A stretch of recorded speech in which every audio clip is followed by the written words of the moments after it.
are now entering a doorway that was never meant to be found.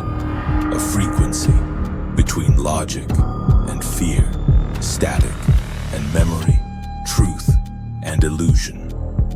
There is no time here, no map, only stories, each one a transmission from the edge of understanding and the boundary beyond. This is not a channel. This is not a dream. This is Mr. Zone. You're listening to Mr. Zone, where logic ends and shadows begin. Tonight's story is about a teenager who believes he has found something rare, a forgotten collection, a box of recordings left behind by someone else's curiosity. It is a story about missing pieces and the assumption that they are meant to be found. And it serves as a reminder that when something feels unfinished, it is not always because it was abandoned. Sometimes it is because it is still waiting. The shop smells like dust and old paper. Shelves sag beneath objects no one seems to want anymore. Radios missing knobs. Clocks frozen at different hours, each insisting on a moment that never moved forward. The teenager wanders without interest until he notices a cardboard box beneath a folding table. It is taped shut once, long ago. Inside are cassette tapes. They are stacked neatly, each in a clear plastic case. Each one labeled in black marker, 1, 2, 3, all the way to 32. No titles, no names, just numbers. He lifts the box onto the counter. The clerk barely looks up. "Those have been here forever," the man says. "Why?" the teenager asks. The clerk shrugs. "Nobody buys incomplete things." "Incomplete how?" The clerk taps the box with one finger. "Missing a tape." "Which one?" The clerk thinks for a moment, then says, "Last one." The teenager flips through the tapes again. 32. "Where'd they come from?" he asks. The clerk shakes his head.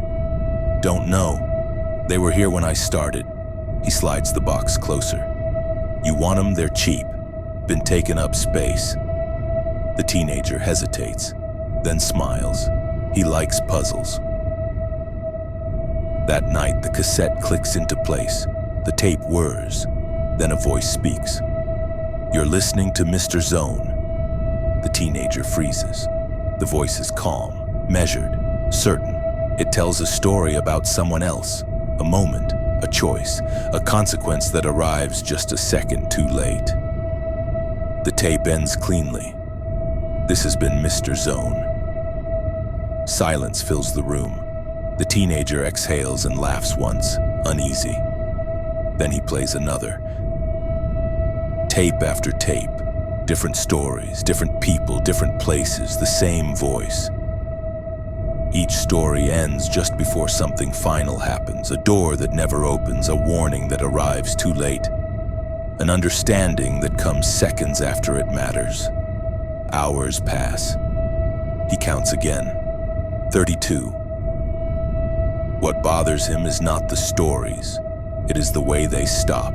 Every tape ends early, on purpose, and every tape ends the same way. This has been Mr. Zone, but something else begins to bother him.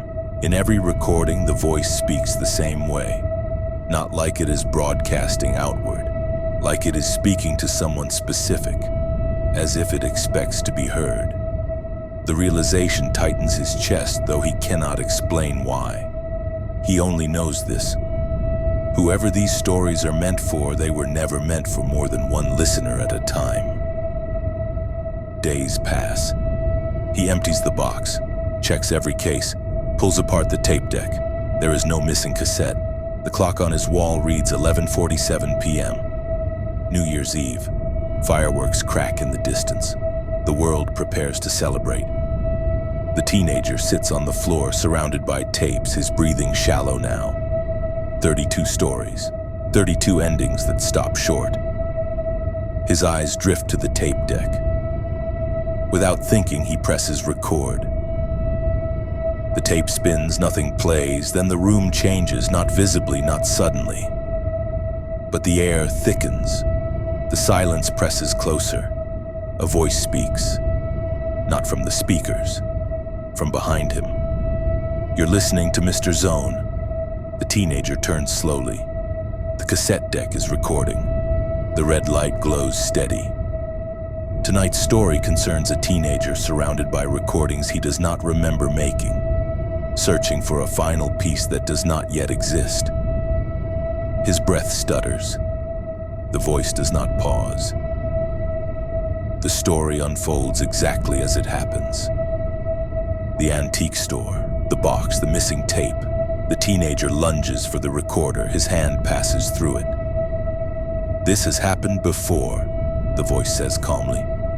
"Stories are never left unfinished." The clock clicks to 11:59. "No," the teenager whispers. Some stories are recorded, the voice continues. Others are lived. The walls feel closer now. The room smaller. The tape keeps spinning. Fireworks erupt outside. The voice continues, unbothered. The final tape is not found. It is created. The teenager screams, but the sound does not reach beyond the room. The clock strikes midnight. The tape clicks off. This has been Mr. Zone. Silence fills the space where the voice was. Some collections are discovered. Others assemble themselves, one listener at a time. And when the final recording is complete, the search ends. This has been Mr. Zone.